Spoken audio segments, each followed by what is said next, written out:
आइए सुनिए, देखिए, समझिए सनातन सत्य। जैसी दृष्टि वैसी सृष्टि, दृष्टि विज्ञान। कुदरत, कुदरती रचना एवं कुदरत के कानून से शाश्वत सुख की प्राप्ति। जोधपुर के परम पूज्य महात्मा उपासक प्रोफेसर डॉक्टर सोहन राज तातेड़ के निर्देशन में सनातन सत्य। जैसी दृष्टि वैसी सृष्टि, दृष्टि विज्ञान।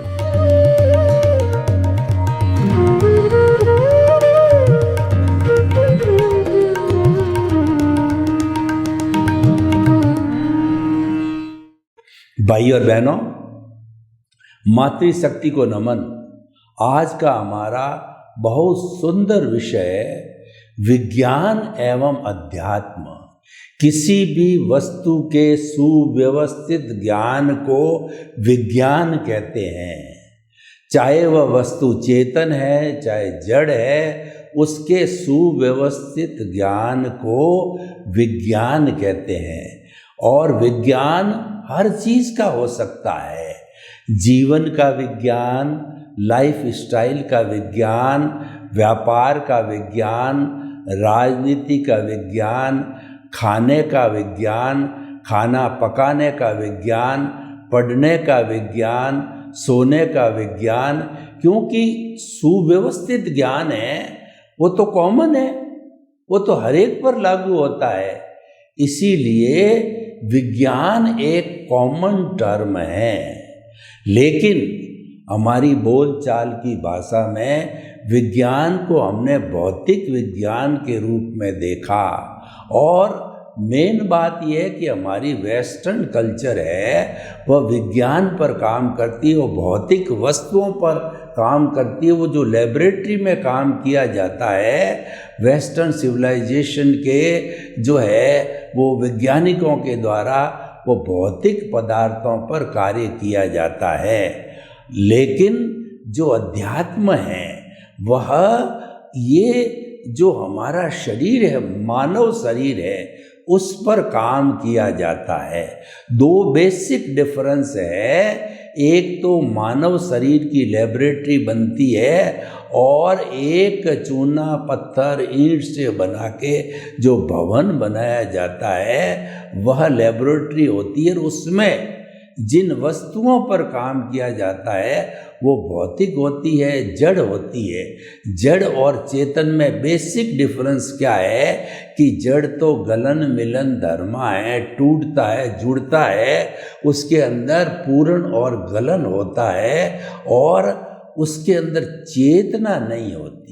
वो सुख दुख की अनुभूति नहीं कर सकता, जबकि चेतना सुख दुख की अनुभव करती है और वो ज्ञान दर्शन वाली है। बेसिक डिफरेंस है कि चेतना में ज्ञान दर्शन होता है, जड़ के अंदर ज्ञान दर्शन नहीं होता है। चेतना होती है वो जानने वाला, देखने वाला होता है, लेकिन जड़ जो है वो तो जो न तो जानता है, न देखता है, न सुख दुख की अनुभूति करता है, न फीलिंग करता है।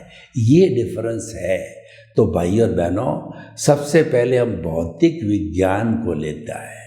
भौतिक विज्ञान 5 मुख्य जो है निर्जीव या जड़ पदार्थ पर काम करता है, जिससे जो कि इस सृष्टि में भी काम आते हैं। मतलब वो 5 बड़े एलिमेंट, 5 बड़े सब्सटेंस, 5 बड़े द्रव्य ऐसे हैं जो कि हमारे इस ब्रह्मांड के लिए भी उपयोगी होते हैं। ब्रह्मांड उन्हीं से बनता है, तो उसकी हम व्याख्या करते हैं। सबसे पहले तो भौतिक पदार्थ में जड़ होता है, तो जड़ की हमने बात करी आपसे। और दूसरा होता है गति सहायक। जब कभी भी कोई जड़ और चेतन जो है गति करना चाहता है, दौड़ना चाहता है, भागना चाहता है, जैसे कि हमारी जो रेलवे लाइन का इंजन है वो भागना चाहता है, मशीन भागना चाहती है, मशीन, और दूसरा है पानी उठाने की मशीन है, या किसी भी तरह का हमारी मशीन है वो भागना चाहती है, मूवमेंट करना चाहती है। और चेतन है, जैसे मैं चेतन हूँ, हाथ हिलाना चाहता हूँ, दौड़ना चाहता हूँ, तो गति सहायक के लिए इस पूरे ब्रह्मांड में भौतिक विज्ञान की दृष्टि से गति सहायक द्रव्य, जो कि पूरे ब्रह्मांड में एक द्रव्य है, वह पुद्गल है, यानी वह निर्जीव है, वह अमूर्त है, वह शाश्वत है, अनादि अनंत काल से चला आ रहा है और आगे भी चलता रहेगा। पूरे ब्रह्मांड के अंदर एक सुई की अणी जितनी खाली जगह नहीं है जहाँ पर कि गति सहायक द्रव्य न हो। और वह उसका लक्षण क्या है? कोई भी जड़ या चेतन गति करना चाहता है, उदासीन भाव से मांग करता है, तो वह हाजिर हो जाता है, गति दे देता है, ये उसका है।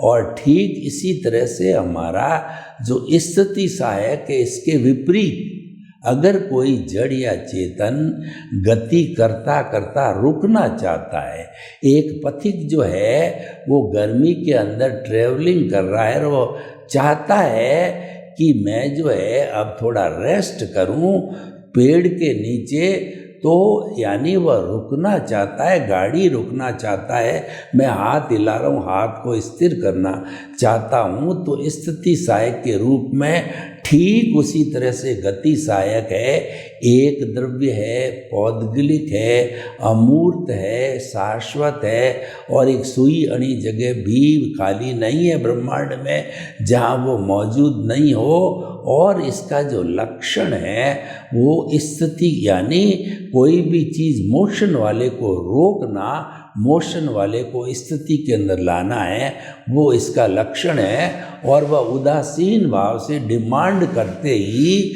वह जो है वह उसको रेस्ट दे देता है।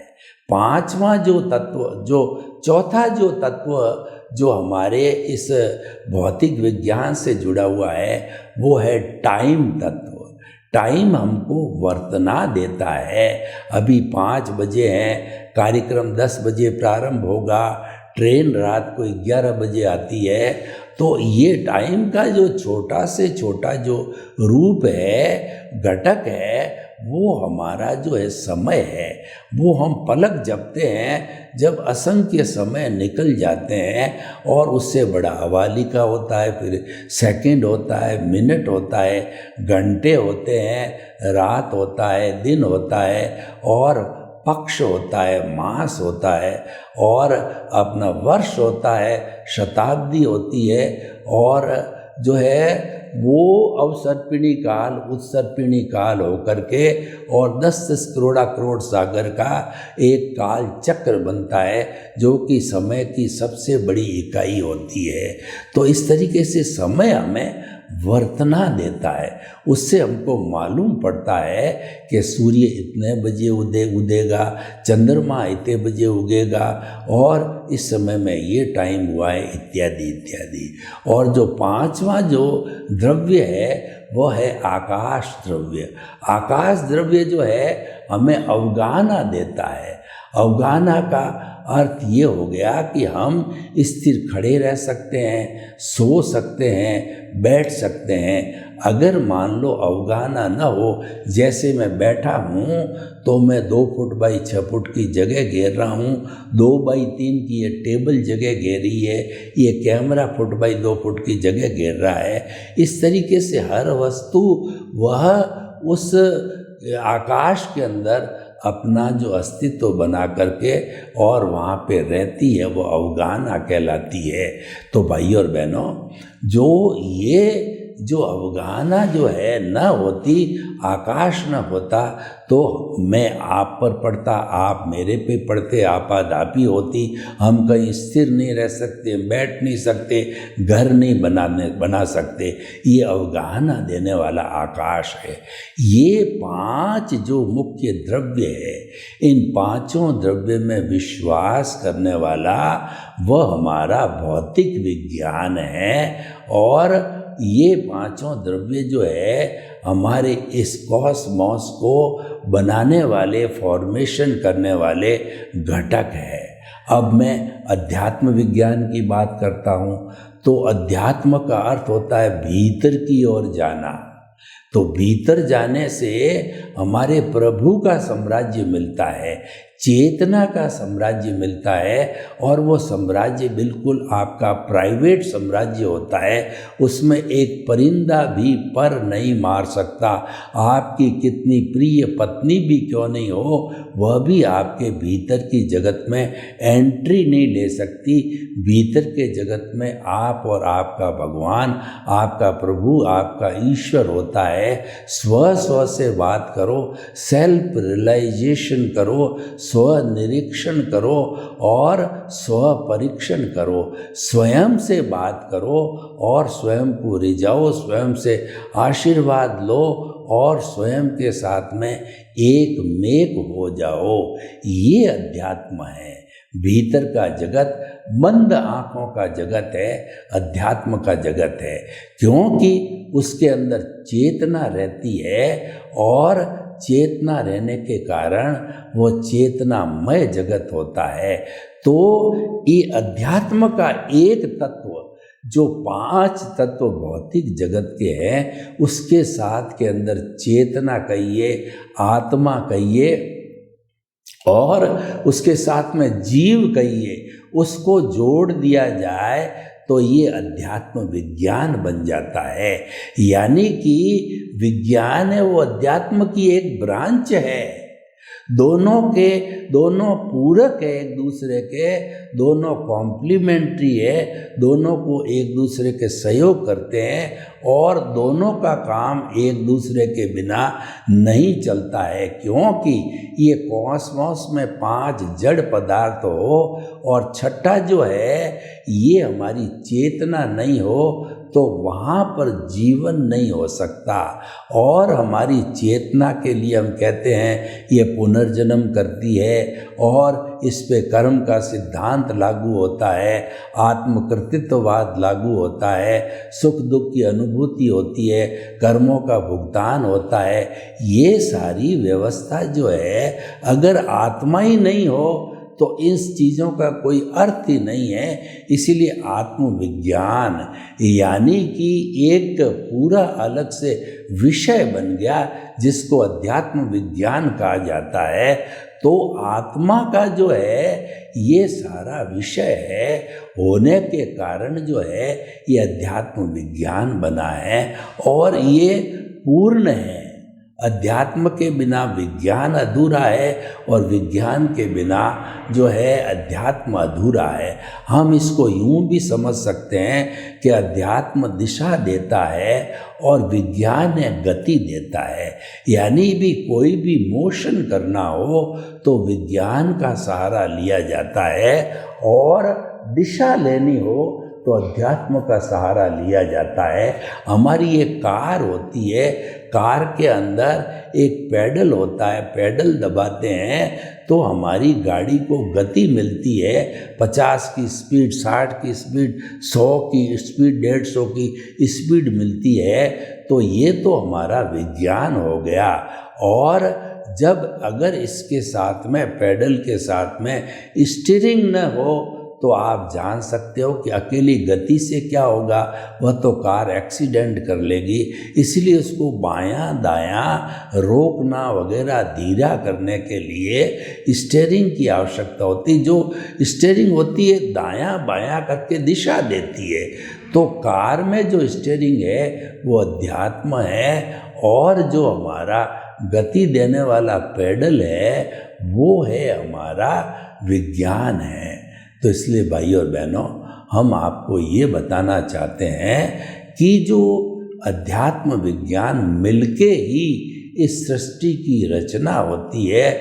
और जहाँ पर ये 6 द्रव्य होते हैं वहाँ जीवन होता है। उसी को ब्रह्मांड कहते हैं, कॉस्मॉस कहते हैं, दुनिया कहते हैं, और हम उसके अंदर जीवित रहते हैं।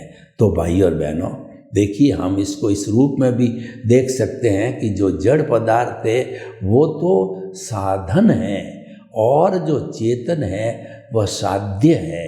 क्योंकि जो सुख दुख की अनुभूति करने वाला होता है चेतन होता है, और चेतन का जो गुण होता है वो अनंत ज्ञान, अनंत दर्शन, अनंत शक्ति और अनंत सुख का धाम है। और चेतन जो है वह शाश्वत सुख को प्राप्त होता है। व्यक्ति, कोई भी मनुष्य है, वह सुख चाहता है और शाश्वत सुख चाहता है, तो उसको जो है सनातन सत्य को समझना पड़ेगा। हमारा जो ये सनातन सत्य है वो अध्यात्म विज्ञान है, और वो मुक्ति का मार्ग है। और वह जो है कुदरती रचना और वो कुदरत के कानून पर आधारित है। कुदरत का जो कानून है वह जो है शाश्वत है, वो सनातन है, और सनातन सत्य है वो सिद्धांत के आधार पर है। सिद्धांत कभी बदलता नहीं है, परमानेंट रहता है। तो सनातन सत्य भी परमानेंट, यानी हमारी आत्म तत्व है वो परमानेंट है। इसका भूत भविष्य वर्तमान के अंदर कुछ भी नहीं परिवर्तन होता, कुछ भी नहीं बिगड़ता है, वो हमेशा एक सा ही रहता है। इसीलिए वो आत्मा सनातन कहलाती है। तो हमें सनातन सत्य यानी ultimate reality of this Cosmos जानना होता है। तो हमें अध्यात्म विज्ञान दोनों को जो है वो जानना पड़ेगा।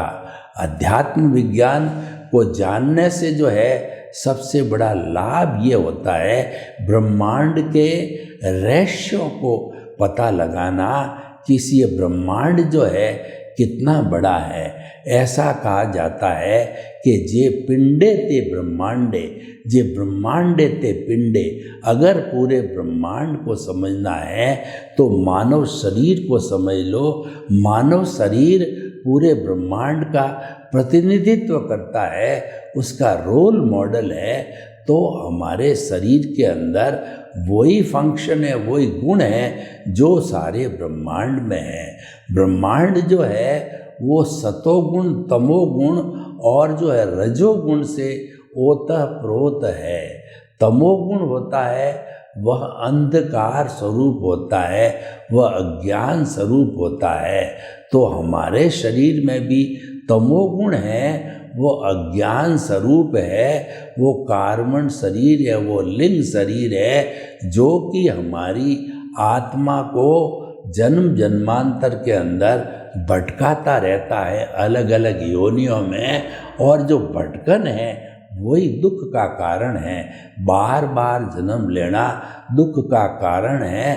अगर हम शाश्वत सुख चाहते हैं तो हमें अजर अमर अविनाशी आत्म तत्व है उसकी शरण में जाना चाहिए, उसका रियलाइजेशन करना चाहिए, उसको पहचानना चाहिए। उसको एक बार पहचान लिया तो फिर आपने सब कुछ प्राप्त कर लिया, फिर कोई प्राप्त करना शेष नहीं रहता है। और वो प्राप्त कैसे किया जाता है कि वह अज्ञान से आवृत है। आई माइनस अज्ञान is equal to pure soul, I plus अज्ञान is equal to bonded soul. अभी हमारी जो सोल है ये बॉन्डेड है, ये संसारी आत्मा है, क्योंकि इसके साथ में अज्ञान, राग, द्वेष जुड़ा हुआ होता है। और उस राग द्वेष को हटा दो, ज़ीरो कर दो, तो ये प्योर सोल होकर के शाश्वत सुख जो है ब्लिस का भंडार बन जाती है। फिर उसकी उस स्थिति को प्राप्त करने के बाद के अंदर हमें किसी भी तरह का दुख जो है जीवन के अंदर होता ही नहीं है। तो भाई और बहनों, अध्यात्म विज्ञान को समझने से कई फायदे हैं। हमारा जो वर्तमान का जगत है उस जगत को भी जो है हम आराम से जी सकेंगे, क्योंकि ये भुगतान का जगत है। इस भुगतान के जगत के अंदर भय और भीख कब नहीं होगी, जब हम अध्यात्म विज्ञान को समझेंगे। हम ये समझने लग जाएंगे कि we are the users, we are the sufferers and we are the guest of this nature. क्योंकि सारा हमारा जो व्यवहार जगत का कर्मों का भुगतान है, उसकी क्रिएटर, ऑपरेटर, डिस्ट्रॉयर और उसको कराने वाली कुदरत है। उसी का ही सारा संचालन चलता है, उसके कारण ही सब कुछ होता है। तो हमें जो है ये प्रकृति कहलाती है, और ये प्रकृति मन वचन काया की होती है। हर मानव के अंदर जो उसका शरीर है, उसकी डिज़ाइन एक सी है। 7.8 अरब की जनसंख्या को देखिए, हर मानव के अंदर कोशिका होती है। उसके बाद उसके अंदर उत्तक होते हैं, उत्तक के बाद सिस्टम होते हैं, और वो एक तरीके से काम करते हैं। तो एक सी रचना किसने बनाई? कुदरत ने बनाई है। और कुदरत माँ कहती है कि तुम्हारे को 100 वर्ष तक जीना है, तो 100 वर्ष तक जीने के लिए भोजन है, पानी है इत्यादि कौन देता है? वह कुदरत मुहैया कराती है। तो इस तरीके से एक जीवित प्राणी का संपूर्ण भार कुदरत ने लिया हुआ होता है। तो वह कुदरत के कानून के अनुसार उसको चलना होता है, तभी उसका सर्वाइवल होता है। और वह कुदरत जो है स्वयं जो है एक उसका कानून है, आध्यात्मिक कानून है। तो अगर हम सुखी जीवन जीना चाहते हैं, कुदरत को समर्पण करके चलना चाहिए, अज्ञान का नाश करके चलना चाहिए। अज्ञान का नाश ही सच्चा नाश है, अज्ञान का त्याग ही सच्चा त्याग है। और आप समर्पण करना चाहते हो तो चाहे आपके किसी भगवान इष्ट को समर्पण करो, लेकिन जो सबसे बड़ा जो भगवान है वह कुदरत है। वही हमें जन्म देती है, पालती है, पोसती है, बड़ा करती है। और जब हम अपना आयुष्य संपन्न कर लेते हैं तो ये पंचभूत का पुतला ये पंचभूत में ही विलीन हो जाता है। तो हम कहना चाहते हैं कि हमारा व्यवहार जगत तो कुदरत के अधीन है, और भीतर का जो अध्यात्म का जगत है उसके आप बादशाह हो, उसके आप शहंशाह हो, उसके आप मालिक हो। और शहंशाह कौन होता है? शहंशाह के लिए कहा गया, चाह गई चिंता मिटी, मनुआ बेपरवाह, जिनको कुछ न चाहिए सो ही शहंशाह। तो इसीलिए आप एक अच्छा जीवन जीने के लिए, टेंशन फ्री जीवन जीने के लिए आप जो है इन नियमों का पालन करें कि मैं तो कुदरत का सफरर हूँ, यूज़र हूँ, गेस्ट हूँ। आप कभी मालिक नहीं समझें। किसी भी दुकान का या फैक्ट्री का जो मालिक होता है, नफ़ा नुकसान का वो जिम्मेवार होता है। और जो कोई भी उसके यहाँ काम करने वाला मुनीम कहिए, नौकर कहिए, उसकी जिम्मेवारी नहीं होती है। वो तो 8 घंटे मालिक बताए उसके अनुसार ही काम करता है। तो हम भी इस कुदरत के नौकर हैं, क्योंकि कुदरत तो साफ कहती है कि कर्ता मैं हूँ। इस दुनिया में किसी को भी कर्ता बनने की न तो मैंने ऑनरशिप दी है, न मैंने जो है उसको कर्ता बनाया। जब कुदरत साफ कहती है कि तुम कर्ता हो ही नहीं, फिर कर्ता जो है अपने अहंकार के वशीभूत बनते हो, तो ये आपकी जिम्मेवारी है, क्योंकि आप ये रिस्क ले रहे हो। और उस रिस्क के नाते आपको नुकसान क्या होता है कि आप गलत दिशा में सोच रहे हो। वो आपकी रॉन्ग बिलीफ है। वो रॉन्ग बिलीफ का अर्थ हो गया कि वो मिथ्या ज्ञान, मिथ्या दर्शन और मोह ही है, उसी को अज्ञान कहते हैं। और वो अज्ञान का प्रतिफल क्या होगा कि आपको जन्म जन्मांतर के अंदर घूमना पड़ेगा 84 लाख जीवा योनि, नरक गति, तिर्यंच गति, मनुष्य गति, देव गति, और सबसे बड़ा जो दुख होता है वो बार बार जन्म लेना। मैं आपको बताना चाहता हूँ कि एक आत्मा जन्म जब लेती है तो आपको सबको पता है कि हम माँ के पेट में 9 महीने उल्टे लटकते हैं। कितनी गंदगी होती है, गर्मी होती है, खट्टा होता है, मीठा होता है। हम प्रभु से प्रार्थना करते हैं कि हमको जल्दी बाहर निकाल, मैं हमेशा आपका स्मरण करूँगा। लेकिन जो ही माँ के गर्भ से हम बाहर आते हैं, माया का जगत की चकाचौंध देखते हैं तो उसके अंदर खो जाते हैं, डूब जाते हैं। और मृत्यु को देखो, दुख के कारण जन्म और मरण है। मृत्यु के समय आपको मैं बताऊं कि हमारे बॉडी में कहीं पर पेन होता है तो हम बेलेडोना प्लास्टर लगाते हैं, तो वो हमारे जो रोम होती है उसके ऊपर बेलेडोना प्लास्टर लगती है, और जब दर्द खत्म हो जाता है उस बेलाडोना को जब हम हटाते हैं तो कितना जो है हमारे वो रोम खींचे जाते हैं, रूह तोड़ हो जाता है, दर्द हो जाता है। तो उसी तरीके से आत्मा सारे अपने परमाणुओं को खींच करके और इस शरीर से अलग होती तो कितना दर्द होता होगा। सर्वे भवन्तु सुखिनः, सर्वे सन्तु निरामया। लोक के सब जीवों को सुख मिले, शांति मिले, आनंद मिले, प्रेम मिले, सौहार्द मिले, और सभी हम जो है दृष्टि विज्ञान को प्राप्त करके सुख को प्राप्त हों। आपके प्रति मंगल भाव।